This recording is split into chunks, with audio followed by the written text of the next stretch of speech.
countless number of single-celled creatures live in our world, which is a planet full of life. All of these single-celled creatures multiply by dividing and form exact copies of themselves as they do so. The embryo developing in the mother's womb also begins life as a single-celled creature, and the cell multiplies by copying itself. In this situation, unless there were a design, the cells of the unborn baby would all turn out to be the same, and what eventually would emerge would not be a human being, but a shapeless mass of organic matter. But nothing like that happens, because the cells are not unsupervised. A few weeks after the sperm and egg have come together, the cells start to differentiate, obeying a secret command which is apparently given to them. We are now witnessing this change, which is described as a miracle by all scientists. The unconscious cells have set about building the internal organs, skeleton and brain.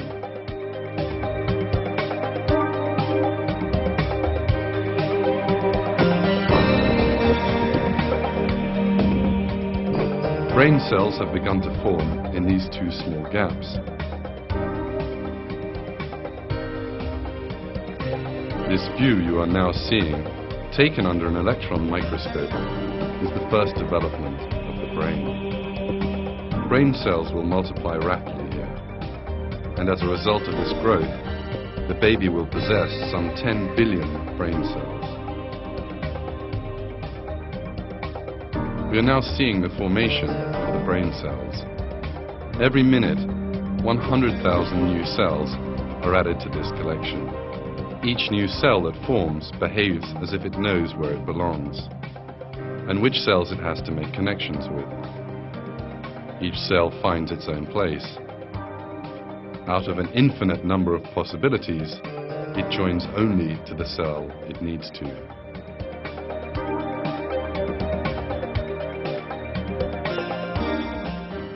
There are 100 trillion connections in the human brain. In order for brain cells to be able to make these trillions of connections properly, they need to demonstrate an intelligence far superior to that possessed by humans. However, cells have no intelligence at all. And not just brain cells. Each of the dividing and multiplying cells in the embryo heads from the place where it first formed straight to the point it has to occupy, and each one finds the place designed for it. And here, whichever cells they have to form connections with, they also do. So who is it who makes these cells, which have no awareness, follow this intelligent plan?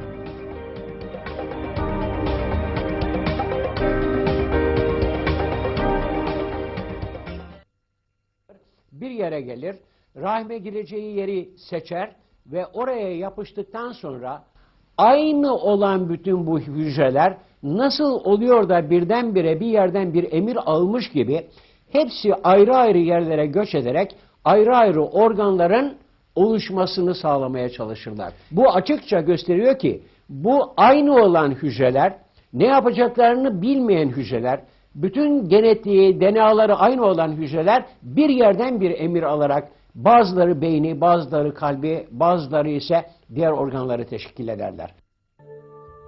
Construction inside the mother's womb goes on unceasingly. Some of the cells undergoing change suddenly begin to expand and contract. Following that, hundreds of thousands of these cells come together, and these make up the heart. This heart will continue to beat for a lifetime. In a short while, we'll see a real miracle. These cells, which stand independent of each other, are in fact vein cells. Then these cells suddenly start to join onto each other and form connections between themselves, and the cells form the veins. Let's see that magnificent sight again.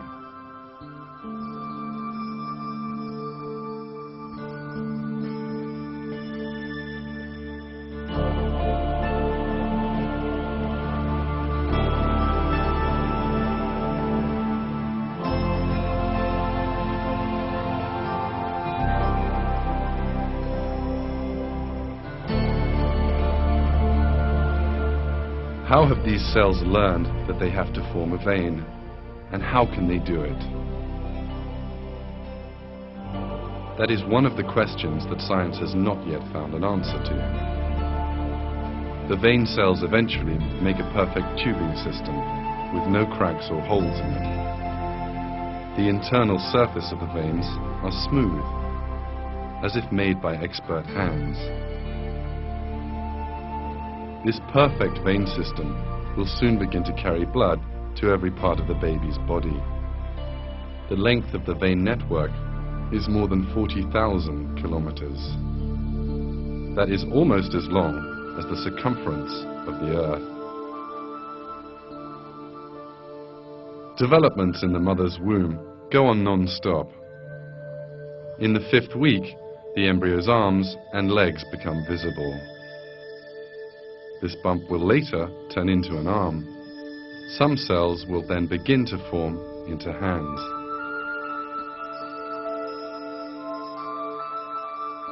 But in a while, some of these cells will do a most surprising thing. Thousands of them will commit mass suicide.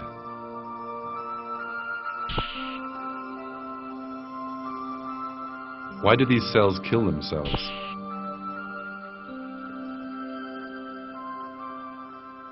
The dying cells perform a crucial function. The bodies of these cells, which die along a specified line, are necessary for the formation of fingers. The remaining cells begin to eat the dead ones, and empty spaces appear in these regions. These empty spaces are the gaps between the fingers. Why do these cells make such a sacrifice? How is it that a cell can kill itself so that the baby can have fingers in due course? How does the cell know that its death will serve such a purpose? All this once again shows that all the cells which make up the human being are directed by God.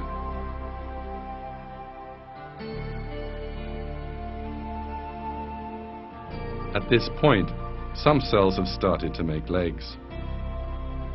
The cells cannot know that the embryo will need to walk in the outside world. But still, they make legs and feet for the embryo.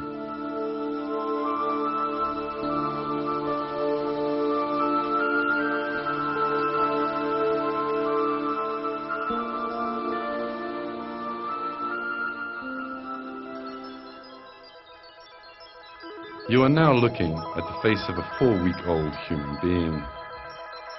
At this stage, 2 holes develop, one on either side of the embryo's head. It's hard to believe, but the eyes will be constructed in these holes. Development of the eyes starts in the 6th week. The cells operate with an unbelievable plan for months, and one by one form the different regions of the eyes. Some cells build the cornea, some the pupil, and others the lens. Each cell stops when it reaches the limit of the region it has to build. And the eye, which consists of some 40 different components, is constructed flawlessly.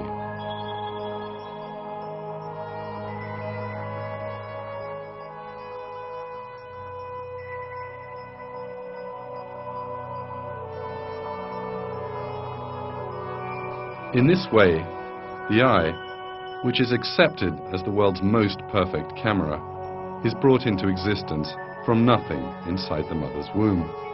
It has been borne in mind that the person to be born will open his eyes to a world full of color, and an eye has been built which is ideally suited to its perception.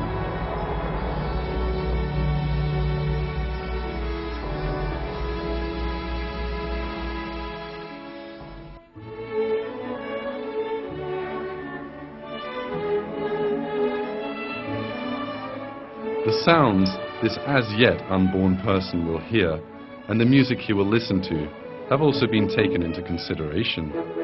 The ears which will listen to that music are also constructed in the mother's womb. These cells make up the finest sound reception instrument in the world.